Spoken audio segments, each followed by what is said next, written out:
I'm here today with Jamie Malden of Colouricious. And Jamie, thank you so much for inviting us into your home. Thank you for coming. I feel like somebody from Create and Craft or something inviting us into your home. But the last time we were together, or the first time we met actually, was at Sandown. I'm not going to say how many years ago. That was a few years ago, wasn't it? I know, but you were, and I'm sure you still are, passionate about block printing. And that was what I remember. So in the intervening years, that passion clearly has survived, but you must, so tell us more about what you're up to. Well, it's grown, it's thrived, and it's just, I really wanted to sort of inspire people to print their own fabric. So whether they were making quilts or patchworks or embroideries or sewing projects, didn't matter. Why not just print your own fabric first?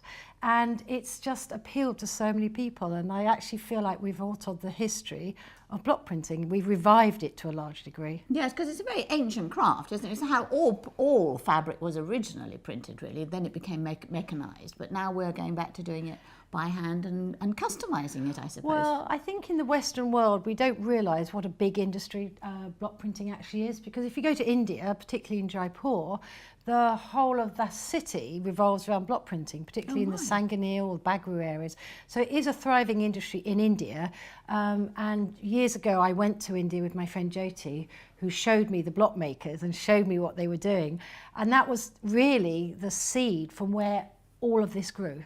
Wow. And you still go back on holidays, don't you? Yeah, I'm really lucky. I have this fabulous job where about 4 times a year I take people to Jaipur on block printing holidays, and we literally spend a whole 10 days soaked in block printing. We do double block printing, we do metallic block printing, and dabu. Have you heard of dabu? No. So this fabric here is dabu. You actually block print with mud. Oh, wow. So instead of using paint, you use mud. It acts as a kind of like a resist.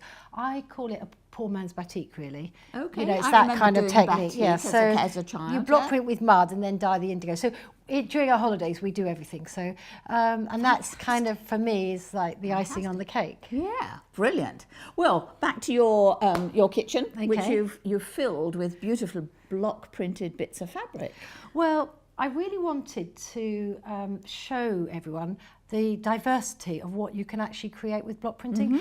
I've just got back from Jaipur, and one of the ladies, Celia, said to me, Jamie, it's all very well, I've done all this fabulous, I created this marvellous stash of fabric, but I don't know what I do with it now. And I said, wait till you see Just Hands On, because we'll be talking about that very subject. So I really wanted to show you now all the different things that you can do with block printing. You have one set of blocks, and the diversity of what you can create, you can just block print to your heart's content. Okay, well, I'm going to play the silly student now. And with my students, I say there's no such thing as a silly question.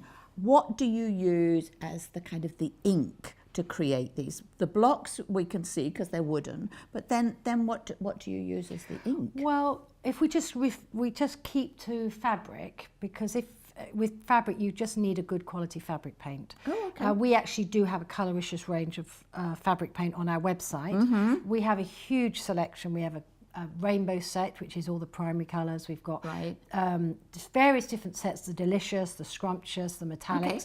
We've got big bottles as well if you want a project where you want the same colour, you want continuity. But really, it's the secret of the paint is 2 things. One, it's very, very easy to fix, because all you have to do is iron the fabric, and the heat from the iron will fix the fabric, fix the paint onto the fabric. So it's permanent. Brilliant. And the other important thing, so it's easy to fix, and the second important thing, if you feel this fabric, you can't feel the paint. No, I have been feeling this. Yeah. It's got a lot of my DNA all over it, but it's so scrummy. Well, it's soft because the paint is actually a water-based paint, so it soaks into the fabric. Most paints sit on the fabric and make it go stiff. They do. Because there's the plastic element in them. In our paints, because they're water-based, they soak into the fabric, and so the handle isn't altered in any way, which I think when you're doing quilts and bedding and tablecloths and all the sort of things, you don't really want your fabric to be stiff, do you? No, you don't. And actually some commercially made fabrics end up stiff, and that's obviously why, and I didn't realise. So yeah, thank you for that. Okay, so you're going to show us how to block print, but tell us a bit more about what we do with the fabrics then. Well, I think one of the most exciting projects. If you don't know where to start, you just say, I've never done any block printing, where do I start? I would say start with a quilt. Now you might say, oh, I can't make a quilt, that's far too complicated. It actually is a very, very simple project to do. Squares, isn't it? It's The just simplest squares. is So if you see squares. these here, this is this called a layer cake? Well, I would think so, yes. It looks like 10-inch squares to me. The squares these days, whereas pre-cuts come as various sizes. I notice more and more companies are doing them. But I think these are the 10-inch squares. So, right. yes, So scrummy. go to one of the lovely shows that are all over the country. Go and find some gorgeous fabric that you like. Something maybe a little bit plain, I was going to say because it's the plainish. contrast that you don't want necessarily at this stage a busy. No. You can develop into that. So you get your set of blocks, and then you're just literally creating each block. Just create different patterns. And there's a few empty ones, sorry. No, there we go. And then there's some more. And you can mix the colours up. You can print. print Got a metallic-y one there too. Yeah. Actually, it's just it's the lilac, but it's mixed with some white to make a lighter shade. So you can block print some rows, keep it simple, and then you can combine the blocks. So in here, with this elephant set, we've got. Let me see if I can count. I've got 1, 2, 3, 4 different blocks, but sort of combined. And I think if you can keep it symmetrical to start with, again, you'll get more success. So you can have a really lovely time block printing your fabric.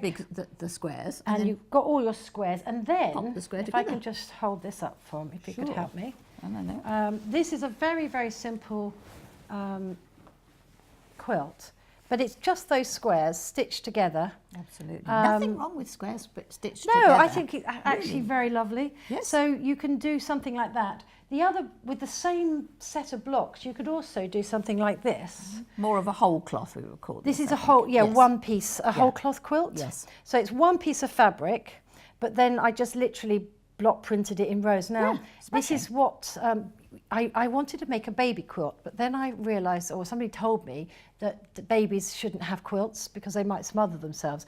So it would make a nice playmat. Definitely. So, you know, if you've got something like this and you've got their toys around them, little baby could lie on that. The paints are also comply with all the EU regulations. So there's no harm in children having these. Oh, that's always quilts. useful to So know, as they grow up, they Yes. can make it their little snuggly or whatever. Yeah. And then this is exactly the same blocks again. Oh, look how I just pretty wanted to that show the is. diversity of what you can create. Yes. So this one was just a very plain hand-dyed fabric with just black paint. And that's very, very simple. It couldn't be easier. And there's just a very simple quilting line there. And then because this is so beautiful, it's like having very beautiful fabric. You don't need much on the quilting side. You're just going to hold the quilt together. Definitely. You could possibly even tie this through elements. I mean, I think the exciting thing is you as a here we quilter and me as a block printer, you can actually see and look at it slightly endless different, possibilities. Differently. And again, just to now go, we're getting complicated. this is a little bit, it's upside down. Let me turn it round. Okay. So Elephants this need is to a be the little right way bit more advanced, but again, it's the same principle. It's just what do you call this set of squares? These would be charm packs, probably Charm pack. 5 Okay. inch. Lot of those about in all the quilt shops. Yes, absolutely. I find them adorable. I just find them really, really exciting. And you just keep mixing the different blocks and different colours. And then I don't know what this Simple particular technique of called is simple sashing. This is simple sashing. Yeah, so that's the sort of patchwork. So we've gone from just putting squares together, a whole piece cloths. quilt, a large patchwork quilt, and now a small patchwork quilt. And I was just trying to show you how. The bags. I wonder. Oh, here he is. This is what I'm looking for. So again, you could this is the same elephant, and this is an iPad case. So it's actually lined with some nice Dabu fabric, which is lovely. So you can do something like an iPad case, and then this one also you can make into a zip pouch. So you can see how the same set of blocks can be used over and over again to create endless different projects. Oh, and we mustn't forget the cushion. So the same set of blocks once again. It's one of these large squares. I've got a few left over. Look, with simple borders. Yeah. And then just to kind of really show you how much you can do with one set, these are placemats. Now, the interesting thing I find where I've developed block printing is actually, it's always about how to create a lovely background. Yes. And so I find jelly printing a really lovely way if you can sort of see very close up. Is that what jelly printing is, this Well, backgroundy stuff?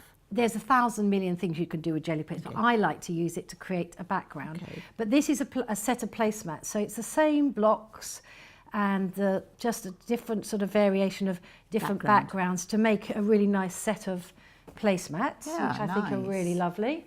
So you're going to tell us more about jelly printing another time, oh aren't yes, you? please, I love it. Brilliant. And then this is a sort of centerpiece, you know, when you put, you've got your lovely table all laid out with your placemats, and then you've got your sort of serving mat in the middle of the table, or your vase of flowers or something like that, little sort of a short runner kind of thing. So really, I just want to say how many things you can do. You have one set of blocks, and how much, I mean, there's more things. I mean, it's just never ending. I was going to say it is almost endless, and it's a bit like patchwork. And I think from you're as excited about your side of the industry as I remain about patchwork. And I know I came to the show, and there are the snowflakes, because I like making winter and Christmas things. Oh, right. And I bought your snowflake set. Oh, how lovely. Did a bit of the resist.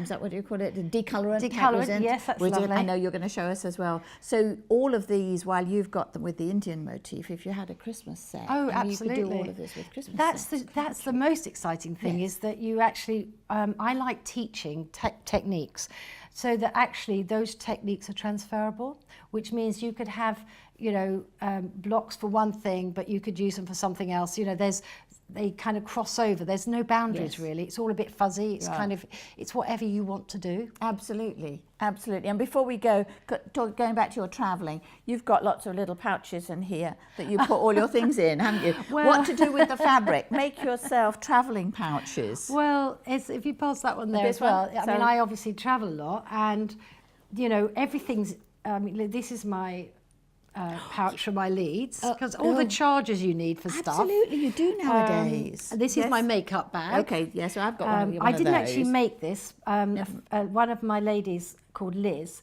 she made it, and I actually keep my makeup on it. That was it. Clever. But if you look really closely, what I love is she's a really good quilter, and look at this free machine embroidery around it. Very nice. Isn't that stunning? And it's actually, for anybody who wants to have a go at free motion quilting, this is a lovely size project, because she'd have done it, but it was a flat piece before she made it up into the bag. Yes. So really easy to practice with once, and you've got your lovely shape, which is again to follow. So brilliant. Well, I'm always demonstrating at shows, and I literally come home at the end of the show with a stash of gorgeous bits. Yes. So then I like to come home and make them into things. So Super. pouches, zip pouches are one of my all-time favourite things. So that's good to do. They're really lovely. And then just to, not that I've done it with the elephant block, but you don't waste anything. You see, because back to all this lovely back cushion. to patchwork.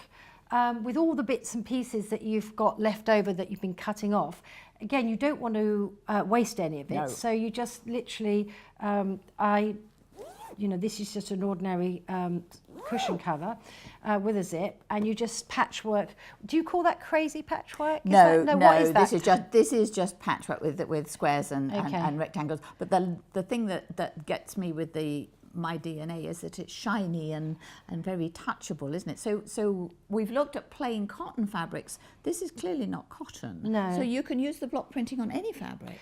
I haven't found a fabric that it doesn't work on, actually. Fantastic. It works on silk beautifully. Okay. The secret with the silk is to have a piece of cotton underneath it to soak it up like blotting paper. It kind of goes through a bit, does it? And as long as you've got your foam mat underneath, which we'll be showing you. Yeah. So you've got your foam mat. You can do velvet, felt, cotton, any synthetic fabric, everything and anything.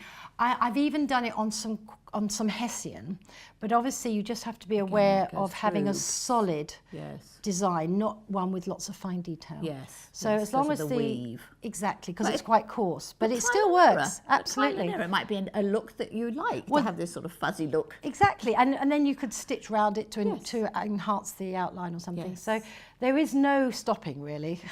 Well, I'm looking forward to all the individual workshops that we're going to do with you today, Jamie. Thank you so much.